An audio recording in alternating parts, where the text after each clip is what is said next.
കഴിഞ്ഞ 30 വർഷങ്ങൾക്കിടയിൽ ഇത് 6ാം തവണയാണ് UAE പൊതുമാപ്പ് പ്രഖ്യാപിക്കുന്നത്. ഇതിൽ പുതുതായി പ്രഖ്യാപിച്ചിരിക്കുന്ന പൊതുമാപ്പിൽ ഗ്രേസ് പീരീഡിൽ വിസിറ്റ് വിസയിൽ നിന്നിട്ട് ഓവറായി ഇവിടെ നിൽക്കേണ്ടി വരുന്ന ഹതഭാഗ്യരായ ആളുകളെ കൂടി ഉൾപ്പെടുത്തുമോ എന്നാണ് ഇപ്പോൾ ഒരുപാട് പേർ ചോദിക്കുന്നത്. ഇന്ന് വന്നിരിക്കുന്ന ICPയുടെ ഉത്തരവിൽ പറഞ്ഞിരിക്കുന്നത് UAEയിൽ വിസക്കാരായി നിന്നിട്ട് ഓവറായിപ്പോയ ആളുകൾ, രേഖകൾ ഇല്ലാതായിപ്പോയവർ, അങ്ങനെയുള്ളവരുടെ കാര്യത്തിലാണ് ഒരു അനുകൂല തീരുമാനമെടുക്കുക എന്നാണ്. എന്ന് വെച്ചാൽ ഇപ്പോൾ വിസ ഓവറായിട്ടും അത് പുതുക്കാൻ പറ്റാതെ വർഷങ്ങളോളമായി കഴിയുന്നവരുണ്ടാകാം. 2020 ഒടുവിലത്തെ പൊതുമാപ്പ് പ്രഖ്യാപിക്കപ്പെട്ടത്. മഹാമാരിയുടെ ഘട്ടത്തിൽ കൂടുതൽ കാലം നീണ്ടു നിൽക്കുന്ന ഒരു പൊതുമാപ്പ് പ്രഖ്യാപിച്ചു. അന്നുവരെയുള്ള എല്ലാവർക്കും പോകാൻ വേണ്ടി 96-ൽ, 2003-ൽ, 2007-ൽ, 2012, 2013-ൽ, 2020-ൽ, 2024 ഇപ്പോൾ സെപ്റ്റംബർ 1 മുതൽ ഒക്ടോബർ 31 വരെ എന്ന് പറയുമ്പോൾ 2 മാസം ഫുള്ളായിട്ടുണ്ട്. ഈ സമയത്ത് ഇനിയൊരു അവസരം നോക്കി നിൽക്കാതെ എത്രയും പെട്ടെന്ന് രേഖകൾ ശരിയാക്കിക്കൊണ്ടിവിടെ തുടരാനോ, അതൊന്നും ശരിയാക്കാൻ പറ്റാത്തവർ ഒരു ഔട്ട് പാസ് നേടിയിട്ട് നാട്ടിൽ പോകാനോ തയ്യാറെടുക്കണം. പിഴയൊന്നും കൊടുക്കേണ്ടി വരില്ല എന്നതിൻ്റെ ആനുകൂല്യം ഉപയോഗിക്കണം. വിസിറ്റ് വിസക്കാരുടെ കാര്യം പറഞ്ഞിട്ടില്ല. ഒരുപക്ഷെ സന്ദർഭവശാൽ ആ സമയത്തുള്ള ഗതി നോക്കിയിട്ട് ഒരു തീരുമാനം വന്നേക്കാം എന്ന് കരുതുകയാണ്.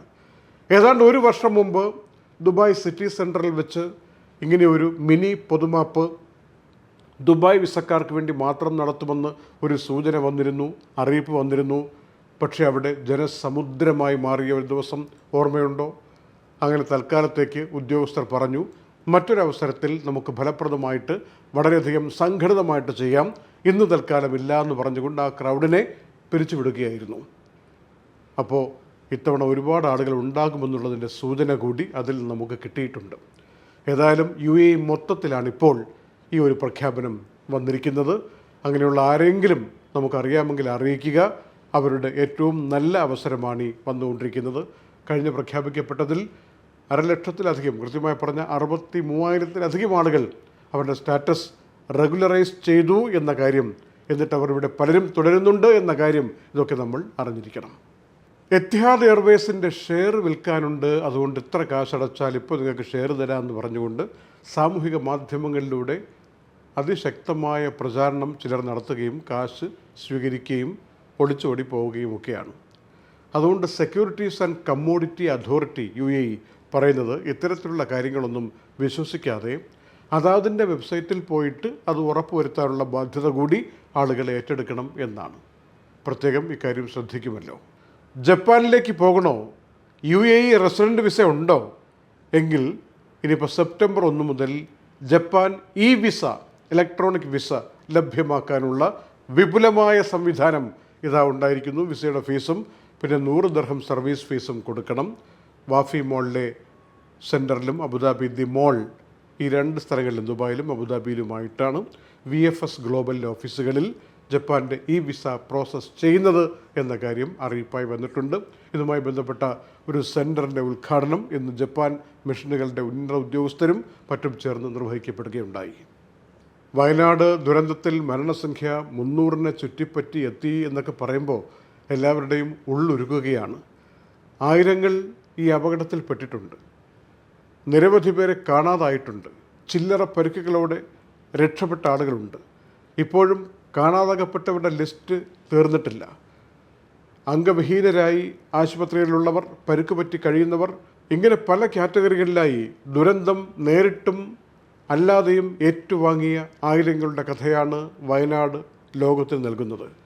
ഒരുപക്ഷെ ഇന്ത്യയിൽ തത്തുല്യമായ ദുരന്തങ്ങളിൽ ഏറ്റവും കൂടുതൽ പേർക്ക് ജീവഹാനി സംഭവിച്ചത് എന്ന മട്ടിൽ ഇപ്പോൾ ഈ വയനാട് ദുരന്തം ആയിരിക്കുകയാണ്. ഇന്ന് മുഖ്യമന്ത്രി പിണറായി വിജയനും കോൺഗ്രസിൻ്റെ രാഹുൽ ഗാന്ധിയും പ്രിയങ്ക ഗാന്ധിയും കേരളത്തിലെ പല മന്ത്രിമാരും ഇന്ന് ആ മേഖല സന്ദർശിക്കുകയും, മാത്രമല്ല നമ്മുടെ സൈനികർ നിർമ്മിച്ച ബെയ്ലി പാലം 25-26 മണിക്കൂറിലത് പൂർത്തിയാക്കി അതിൻ്റെ ട്രയൽ റൺ നടത്തി ആർമിയുടെ ജീപ്പ് കയറ്റിക്കൊണ്ടുപോയി. ഇതൊക്കെ ഇന്ത്യയുടെ ചരിത്രത്തിൽ തന്നെ ഐതിഹാസികമായി മാറി നിൽക്കുകയാണ്. നേതാക്കന്മാർ സന്ദർശിക്കുകയും എല്ലാ വിഭാഗം ആളുകളെയും ആശ്വസിപ്പിക്കുകയും നമ്മളൊക്കെ കൂടെയുണ്ട് എന്ന് പറയുകയും ചെയ്യുന്ന ഒത്തൊരുമ പ്രകടമായിട്ടുള്ള മുഹൂർത്തങ്ങളാണ്. പ്രത്യേകിച്ച് രാഹുൽ ഗാന്ധി പറഞ്ഞൊരു കാര്യം, എൻ്റെ പിതാവ് അപകടത്തിൽപ്പെട്ട് മരിച്ചപ്പോൾ അന്ന് എൻ്റെ കുടുംബത്തിന് എന്ത് വേദനയുണ്ടായോ അതിനപ്പുറമുള്ളൊരു വേദന ഞാനിവിടെ അനുഭവിക്കുന്നു എന്നാണ്. ഇതിനിടയിൽ ദുരന്ത നിവാരണ അതോറിറ്റി സയൻറ്റിസ്റ്റുകളോട് പറയുന്നത് മേപ്പാടി പഞ്ചായത്തിലേക്ക് ഇതിൻ്റെ പേരും പറഞ്ഞ് സയൻറ്റിസ്റ്റുകൾ തൽക്കാലം പോകരുതെന്നും മാധ്യമങ്ങളിൽ വന്നിരുന്ന ഈ ശാസ്ത്രത്തിൻ്റെ വെളിച്ചത്തിൽ എന്താണ് ഇതിനെക്കുറിച്ച് പറയാനുള്ളത് എന്നതിനെക്കുറിച്ച് വ്യക്തമായി പഠിക്കാത്ത കാര്യങ്ങൾ പറയരുതെന്നും ഒരു നിർദ്ദേശം സർക്കുലറിലൂടെ കൊടുക്കുകയുണ്ടായി. വരും ദിവസങ്ങളിൽ അതുമായി ബന്ധപ്പെട്ട വിവാദങ്ങളും നമുക്ക് കേൾക്കാം.